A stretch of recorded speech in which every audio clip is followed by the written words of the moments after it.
Le Présidium de concertation nationale de la République démocratique du Congo tient à un bon déroulement de ses assises, ce qui justifie la ronde qu'a effectuée ce vendredi 6 septembre le président du Sénat, Léon Kengo-Adondo, et son collègue de l'Assemblée nationale, Aubin Minaku Njala Njoku. Il était question pour ces deux personnalités de s'assurer que tout était fin prêt pour accueillir cette grande palabre entre Congolais. Les deux présidents ont pu constater que toutes les instructions du Présidium ont été observées à la lettre. Après le Palais du Peuple, les deux hommes ont pris la direction du stade des Martyrs de la Pentecôte où est localisée la structure censée identifier les participants aux concertations. Sur place, Kengo-Adondo et Aubin Minaku ont rempli toutes les formalités d'usage pour enfin passer à la capture. Après quoi, le Présidium s'est dit donc satisfait des conditions dans lesquelles vont se dérouler les concertations. C'est donc parti pour les concertations nationales.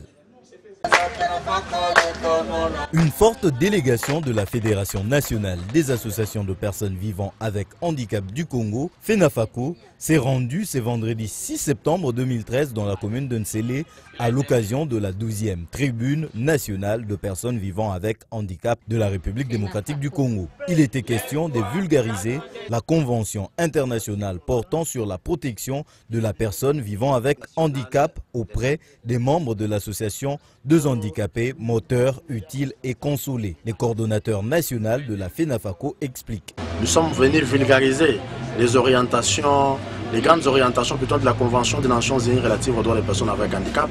Vous savez, le chef de l'État a promulgué la loi autorisant la ratification de l'adhésion de la RDC à la Convention des Nations Unies relative aux droits des personnes vivant avec handicap.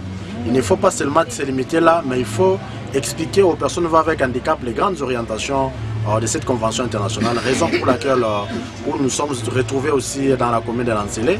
Aussi, le district de la Tchang nous a posé des problèmes pour les enfants vivant avec handicap en âge scolaire qui avaient un problème pour leur rentrée scolaire. À cette occasion, un nouveau coordonnateur de la dite fédération du district de Tchangou 2 a été présenté aux membres de la FENAFACO Tchangou. Ce dernier confirme comprendre la mission qui lui est assignée.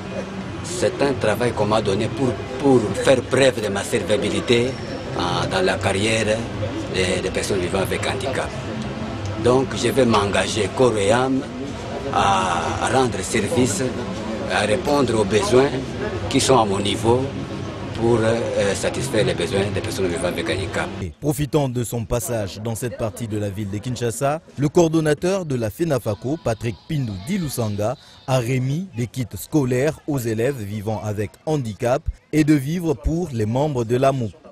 À quelques heures du début des concertations nationales, les coordonnateurs nationaux de la Fédération nationale des associations de personnes vivant avec handicap du Congo, FENAFACO, n'a pas manqué de donner la position de sa structure à ces sujets. Nous condamnons seulement la sous-représentation de personnes vivant avec handicap aux concertations nationales. Les personnes vivant avec handicap considèrent que la représentation de deux personnes vivant avec handicap sur un nombre de 9,1 millions de personnes vivant avec handicap aux concertations nationales constitue une humiliation.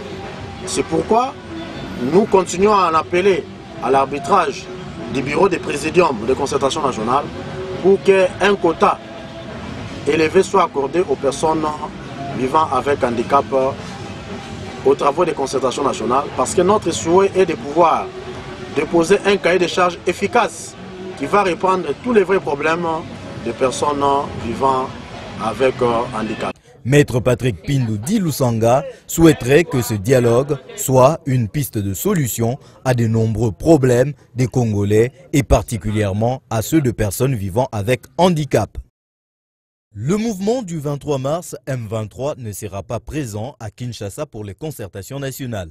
Cette affirmation est du ministre des Médias, Initiation à la nouvelle citoyenneté, relations avec le Parlement, porte-parole du gouvernement, Lambert Mende Omalanga. En outre, le ministre a apporté une lumière sur de rumeurs qui ont circulé dans la ville concernant les sommets de chefs d'État de la CIRGL qui a eu lieu à Kampala en Ouganda. Le M23 n'est pas invité aux concertations. Il y a bien une concertation avec le M23. vis-à-vis de sa propre spécificité, d'un groupe antinational, d'un groupe criminel, bien que composé de nationaux, mais un groupe composé également d'éléments criminels. C'est pourquoi la négociation avec lui, avec ce mouvement, se tient à l'extérieur et avec la facilitation de l'extérieur. Ce n'est pas que le président Kabila ne peut pas rencontrer le président Kagame, mais c'est que hier, à Kampala, le président Kabila n'a pas eu une rencontre avec le président Kagame en tête-à-tête. Beaucoup de choses peuvent être retenues de ce sommet de Kampala. La première, c'est que les obus qui ont endeuillé nos populations à Goma et même une famille au Rwanda ont été condamnés fermement par la communauté des États de Grand Lac. Nous savons que le M23 a été déjà présenté par les enquêteurs de la MONUSCO comme auteur de ces tirs, aussi bien contre le Congo que contre le Rwanda, pour provoquer une esclandre entre les deux pays. Nous ne doutons pas que l'enquête du mécanisme élargi de vérification aboutisse aux mêmes conclusions et à ce moment-là, nous attendons des sanctions très fermes de la part de tous les États membres de la CIRGL. Et nous avons été heureux d'entendre les autorités rwandaises dire qu'elles tiendront à faire payer ce crime à qui que ce soit qui l'aurait commis.